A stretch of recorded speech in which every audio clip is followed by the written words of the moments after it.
யாரோ இப்போ புதுசாக 8 போட்டு நடக்கணும்லாம் சொல்லிட்டு இருக்காங்க. 8 வருஷமா 8 போட்டு தாங்க நடந்துட்டு இருக்கோம். 8 ஒர்க்காக தானே. ஐயோ 8 ரொம்ப ஸ்ட்ரெயின்ங்க உங்களோட லிகமெண்ட்ஸ்க்கு. நீங்க எப்படி கிராஸா நீங்க புது தகவல் டாக்டர். 8 தான் இப்போ மொட்டை மாடி எல்லாத்துலயும் 8 போட்டுருக்காங்க. ஈவன் பாக்ஸ்ல 8 போட்டுருக்காங்க.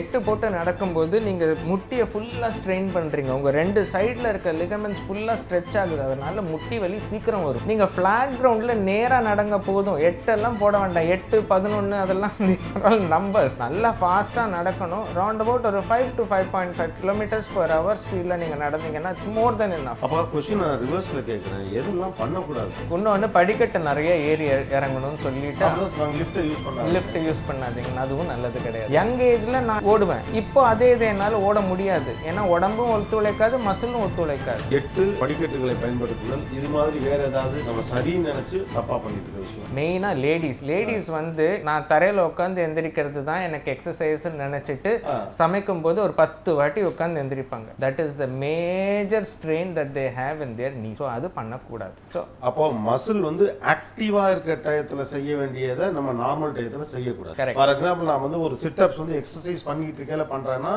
பண்ணலாம். சும்மா ஒரு 3 மணி நேரம் உட்கார்ந்து வந்து ஓகே பிரிஸ்கா ஆகணும் ஒரு 4 சிட்அப் பண்ணக்கூடாது. ஃபிளாட் ஃபுட் அது என்ன ரெண்டு வெரைட்டி சொன்னாங்க. ஒன்னு ஃபிளாட் ஃபுட் இன்னொன்னு ஆர்ச். ரெகுலரா ஆர்ச் எல்லாருக்குமே இருக்கும். ஆக்சுவலா இந்த ஃபிளாட் ஃபுட் இருக்கவங்களுக்கு இடுப்பு வலி முட்டி வலி சீக்கிரம் வரும்னு சொல்லப்படுது. இது உண்மையா? ஆமா உண்மைதான். வருமா? ஏன்னா ஃபிளாட் ஃபுட் இருக்கிறதுனால ஆங்கிள்ல இருந்து ஆங்கிளே நேரா இருக்காது, இப்படி வளைஞ்சிருக்கிறதுனால அந்த ப்ரெஷர் வந்து நம்ம வெயிட் பேரிங் இதுவே ஸ்ட்ரெயிட் லைன்ல வராது, கொஞ்சம் மாறி வரும். அப்படி இருக்கிறதுனால மூட்டு தேய்மானம் கொஞ்சம் சீக்கிரம் வரும். ஸோ அவங்க என்ன மாதிரியான ஸ்டெப்ஸ் எடுத்துக்கிட்டா first main thing is footwear. Arched ஃபுட்வேர்னு வருது. இல்லாட்டி நீங்க உங்க கால் எவ்வளவு ஃபிளாட்டா இருக்கோ அது நீங்க டாக்டரை பார்த்து ஆர்ச் ஃபுட்வேர் அவங்க மெஷர்மெண்ட்லாம் எடுத்து கொடுப்பாங்க. அதுபடி நீங்க ஆர்ச் ஃபுட்வேர் போட்டிங்கனாலே போதும். ஏன்னா இப்போ கால் வந்து இப்படி இருக்கு. ஸோ ஆர்ச் ஃபுட்வேர்னா இந்த இடத்துல வந்து கரெக்டா அந்த இப்போ இப்படி இருக்கு, கால் ஃபிளாட்டா இருக்கு, ஆர்ச் இப்படி வரணும்.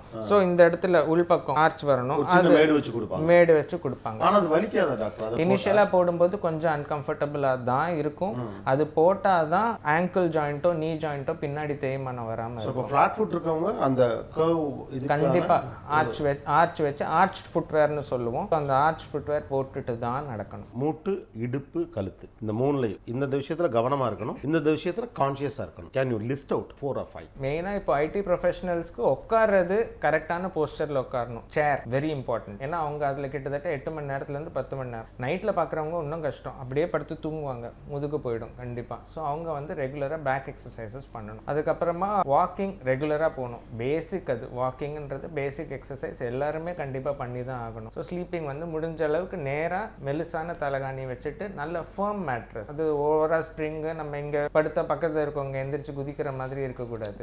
All your basic core muscles, அதாவது பேக்கா இருக்கட்டும், நெக்கா இருக்கட்டும், your Thai muscles, your glutes, everything has to be exercised and made strong. கொஞ்சம் கொஞ்சமா இன்க்ரீஸ் பண்ணுங்க. 1 மணி நேரத்துல 5 ல இருந்து 6 கிலோமீட்டர் 1 hour. ஸோ ஹார்ட் நல்லா பம்ப் ஆகும். Your heart output will be good. So நீங்க எனக்கு ஹார்ட் அட்டாக் வருதா செக் பண்ணுவீங்கன்னு சொன்னீங்கல்ல, அதெல்லாம் தேவையே இருக்காது. Giving your health priority will take you a very very very long way. தொடை எலும்பு இருக்கு, கால் எலும்பு இருக்கு. அது ரெண்டும் சேர்ற இடத்துல ஃபுல்லா தேய்மானம் ஆயிடும். இப்போ நம்ம முட்டை எடுத்தீங்கன்னா அதுக்கு மேல வழுவழுன்னு ஒரு கார்டிலேஜ் இருக்கு. அந்த கார்டிலேஜ் வந்து ஒரு நர்வ் சப்ளையோ எதுவும் கிடையாது. ஸோ நர்வ் சப்ளை இல்லாததுனால நம்ம நடக்கும்போது அந்த இடத்துல ஒன்றும் வலி வராது. வயசு ஆக ஆக அந்த கார்டிலேஜ் தேய்மானம் ஆகி அந்த கார்டிலேஜ் ஃபுல்லா போயிட்டு அதுக்கு அடியில வந்து போன் இருக்கும். அந்த போன் எக்ஸ்போஸ் ஆச்சுன்னா போனும் சேர்ந்து தொடர இடத்துல வலி ரொம்ப அதிகமா இருக்கும். ஏன்னா போன்ஸ்ல வந்து ஃப்ரீ நர்வ் எண்டிங்ஸ்னு இருக்கு. அந்த நர்வ்ஸ் வந்து தொட்டா பெயின் சென்சேஷன் வரும். ஸோ அந்த பெயின் இருக்கிறதுனால அவங்களால சுத்தமா நடக்க முடியாது. நான் நீ ரீப்ளேஸ்மெண்ட்ல தேஞ்சு போன பாகத்தை ஃபுல்லா ஷேவ் பண்ணி எடுத்துருவேன். தொடை எலும்புல ரவுண்டா இருக்கும், அதை ஷேவ் பண்ணி எடுத்துட்டு கால் எலும்பு ஃபிளாட்டா இருக்கும். ஸோ அதை வந்து கரெக்டா எவ்வளவு தூரம் தேவையோ அவ்வளவு தூரம் ஷேவ் பண்ணி எடுத்துட்டு அதுல மெட்டல் காம்பனன்ட்ஸ் வரும் அந்தந்த சைஸ். ஸோ அவங்க காலுக்கு என்ன சைஸ் தேவையோ அதை கரெக்டா பொருத்தி நடுவில் ஒரு பாலியத்திலின் ஒரு பிளாஸ்டிக் வரும், அதை வச்சு